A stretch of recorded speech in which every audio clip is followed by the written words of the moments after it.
been much of a breakdown in terms of over recent years. It seems the Strong Executive has pursued strategies of like intensification of factory farming processes. This going for growth strategy, for instance, I think it's maybe since 2012 or in recent years, there's like intensive poultry farms that have maybe 16 up to 32,000 birds in them. The amount of these has doubled basically in the area, and there's all sorts of these products coming out of those. There was a 2018 report that had said that in terms of the pig farming, the industrial pig farming that's happening here, that was creating the equivalent waste of 12 million people.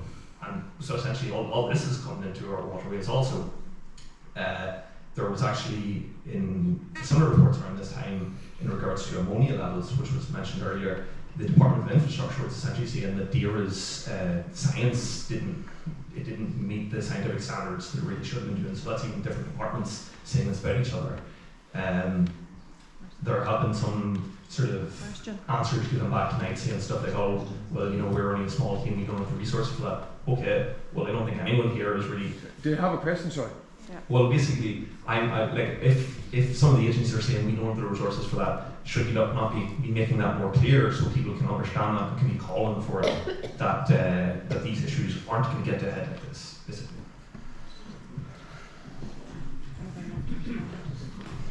That's just for two more questions, folks. One there. Yeah, sorry, I'm standing back, people. Good afternoon or good evening, everyone. Paul Donnelly, NIEA. Look, it's good to be here this evening. It's a pity just under these circumstances. It has been very important for us to be out talking to you and listening to hear what you have to say. There has been some criticism of NIEA and of others. It is important that we hear that because we see and hear the frustrations that you have.